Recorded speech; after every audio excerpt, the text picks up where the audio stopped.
Hello there. Today I'm going to walk you through my painting process for this watercolor portrait. I have been finding so much benefit and emotional release in painting these standalone pieces recently. I have been painting inside my watercolor sketchbooks for a long time, so I hadn't done any of these portraits on their own, that I thought I'd try and bring you along with a ride and see if you get the same feeling. Feel free to screen grab it from the video if you'd like to trace it after watching, and maybe then you can share it with me by tagging me at my Instagram, which is below. It's drawings in a drawer, all in one word, and I will share your portraits in my stories. But let's get right into it. A lot of the footage is raw and real time, so nothing too polished today. I will both talk about what I do when I paint a portrait in watercolor, but you will also be able to observe quite clearly on screen. Most of this will also not be scripted, so bear with me through the hours and ums as I narrate with slight hesitation here and there. I like to start my portraits with a red and a blue, and today it's Cadmium Red Light and Cerulean Blue. I mix them together till I get a muted, desaturated tone, so something that verges more on the less vibrant end of things, with a consistency like milk. And I always tend to start around the eye area, which is the focal point. These first steps are the easiest and less scary because these initial layers are going to dry so much lighter. That is a typical trait, thing that watercolor does, that we really don't have to worry about mistakes and just enjoy the process, which is kind of the goal of the whole thing. I move on to work in the triangle area, what I call the triangle area, eyes, nose and lips, because I know I can easily just bring the same mix I have on my brush into these features too. At this stage it's also important to leave out the white of the paper, to leave it dry and unpainted if you want highlights, and I will do that in the tip and bridge of the nose. I don't worry too much if they get covered up, I can always add them back in later with white paint. I then use the pulling method with a clean damp brush and start pulling the paint from the areas where I laid it down to fill in the rest of the face.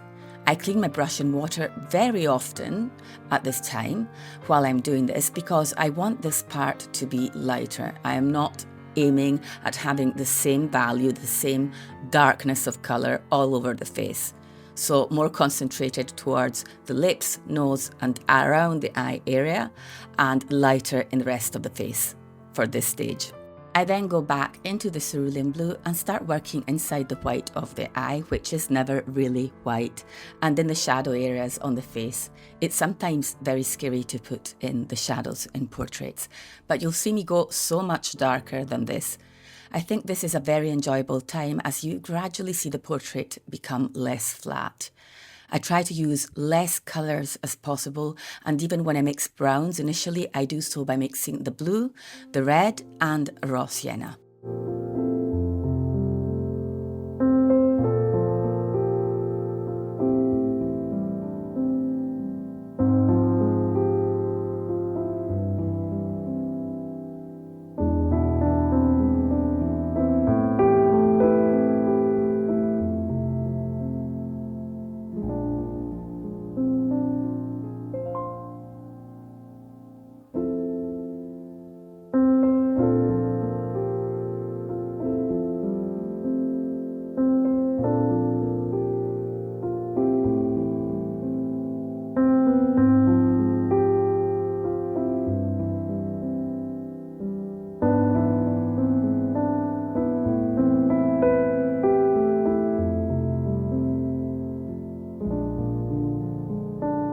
The lips can be hard to paint if you don't let go.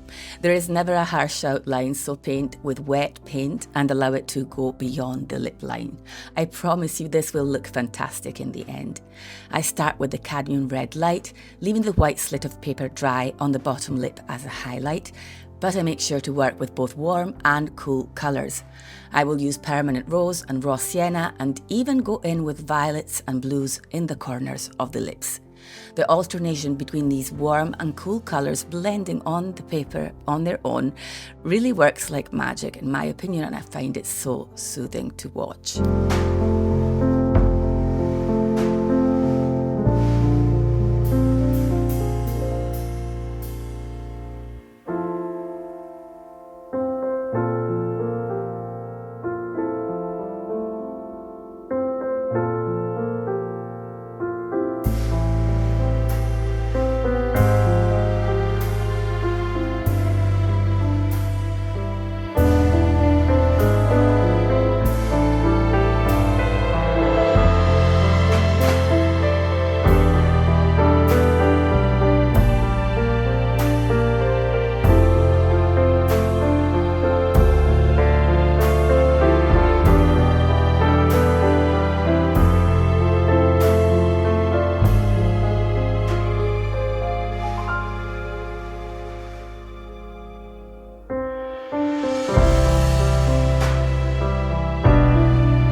Browns and blues always look fantastic together, so to bring the focus back up to the eye area, I go around them with the brown I used in the hair, kind of using the angle of the bristles on my brush to lay the paint down, and the paint is still quite milky at this stage in consistency, not too thick, not too watery, not like tea, but kind of an in-between stage. I will also drop in some pinks, and later on you will see me go even darker in this area as I mix a dark red, which is Indian red, with my cerulean blue for my darkest shadow tone, and I will also be using that around the face in the shadow areas.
If you would like to paint along with me in real time live or follow my recordings at your own pace, you will be able to do that by joining my Patreon and my amazing international community of artists.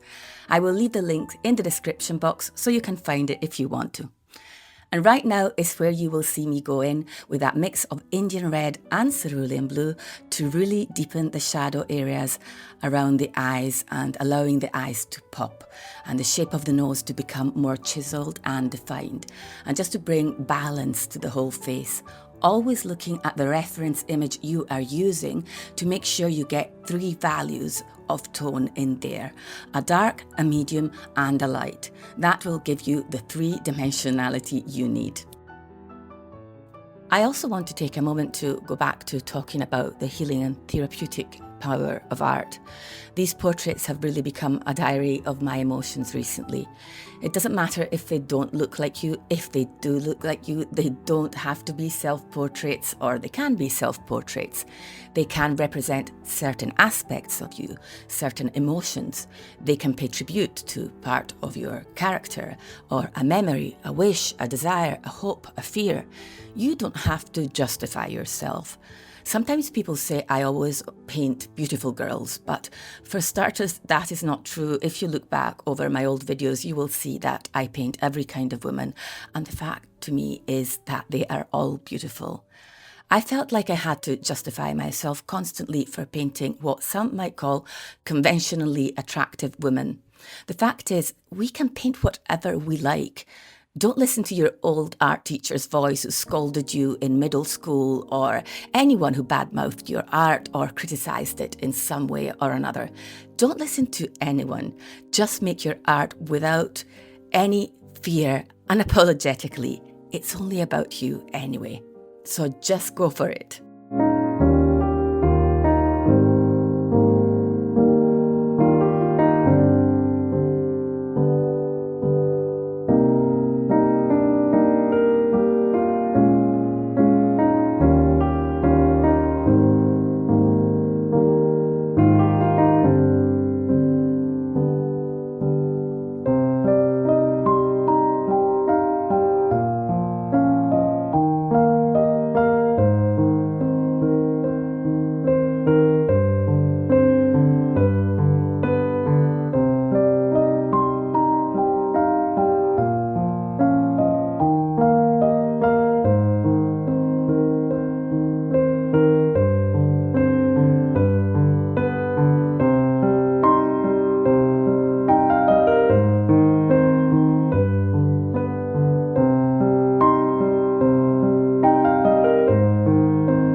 Up till now, you've seen me use mixes of brown created with the 3 primary colours for the hair, as well as raw sienna on its own at the bottom.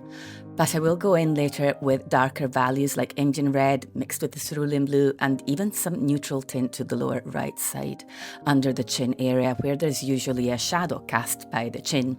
But you will see me drop dollops of thicker cerulean blue around the hair too, or maybe I've already done it at this point.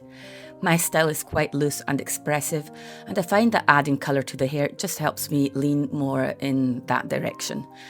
I keep bringing the cerulean blue back into the face again, into the shadow areas. I never go too thick when I am working in the shadow areas, and I try to make my brush strokes as confident as possible. And I never glaze the portrait. That means I never use a very diluted wash of some warm colour like raw sienna or yellow ochre to warm the skin tone up. And that is why the skin looks quite cool, almost like some kind of porcelain, because it is dominated by that cerulean blue in a way, except for when I go in with the pink in the cheek area to add that blush and that glow that I always love to add to my portraits. And again, don't be afraid to go too dark with those shadows, but one piece of advice I really want to stress maybe is not the right word in this context, but you know what I mean, is to not reach for a black. That will really attract all the attention and detract from the softness and the transparency of your watercolor portrait. It will take away the attention from the focus of the eyes, of the lips, of the nose. So instead use blues or purples, or as I did here, a mix of blue and red, and try not to create puddles, because while I love getting cauliflowers or so-called hard edges in my work, I think they really add character and looseness and interest, these don't end up looking too good in the shadow areas, which are supposed to be quite even and not have any distracting patterns in them. You will also see that I keep going in deeper with that shadow, that mix of cerulean and Indian red, in the white of the eyes, in the corners, where the eyeballs turn back into the eye sockets. That area can really have some darkness in there, more than one would imagine, so always be mindful to observe. And showing that darkness will convey realism, as it will express the roundness of the eyeball.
Sometimes less is more. It took me a while to realise that, because I wanted to do it all. When you first start out with watercolour and you see the first results, you really want to go all in. But knowing when to stop when things look soft and just right, knowing when to not overdo it with added highlights, be it with gouache, white gel pen or whatever. If you go on, that can take away from the beauty of a piece. It was actually people in the comments, maybe it was some of you, who made me pause and think. The only added highlights I had to this piece were, as you will see soon, in the eyes. Usually they would be all over the place, in the nose, in the lips, in the eyelashes.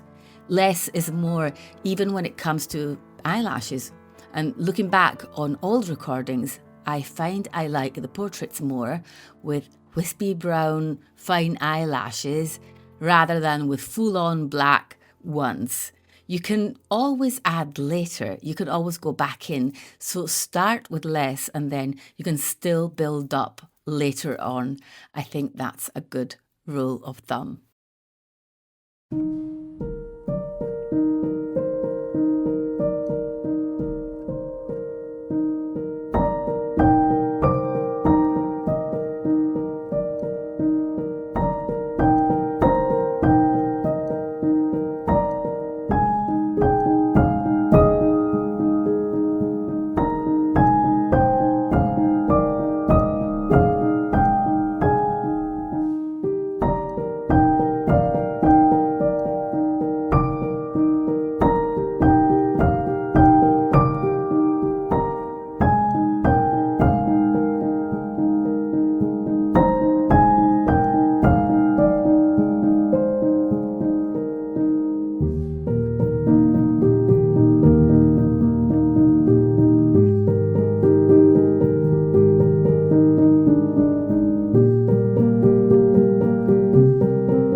Towards the end of the painting, when you go into the final details, make sure your paint is thicker. Also, make your touch lighter.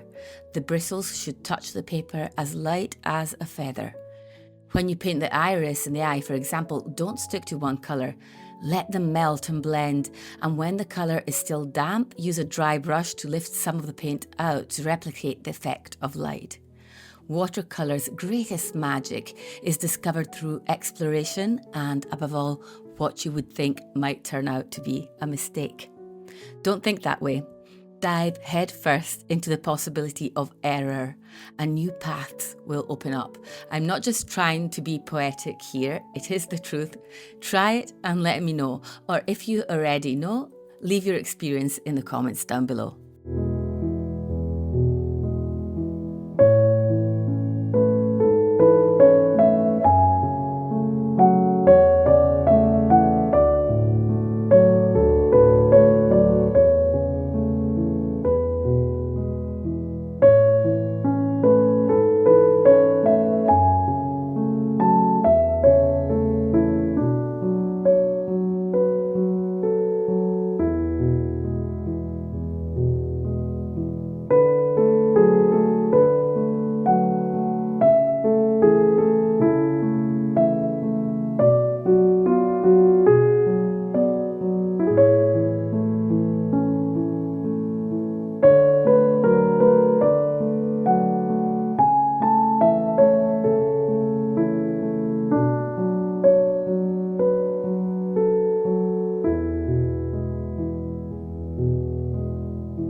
This video has turned out to be so much longer than my usual ones, and I thought I could carry on and just voice over it and ramble for ages, but I am getting tired. My voice is getting croaky. But I hope I have managed to walk you through this piece as much as possible. I know it's not step by step, but I do that live on my Patreon, and the recordings are always there, so you know where you can find it. I believe the slow, real-time footage here should also help you to show my hesitation and my decision-making process and, you know, everything that goes into it. I hope I've shown this here and that you will continue to see it as I stop this voiceover and you keep on watching. Technique is the last thing that should be on your minds, except for the basic rules of watery to thicker mixtures, layer upon layer, and keeping lightness and transparency in mind always with watercolour. Don't let the other stuff stop you from enjoying your watercolour portrait experimentation. And this said, I will leave you to watch the rest of this painting process, and I of course will see you all next Sunday. Bye for now.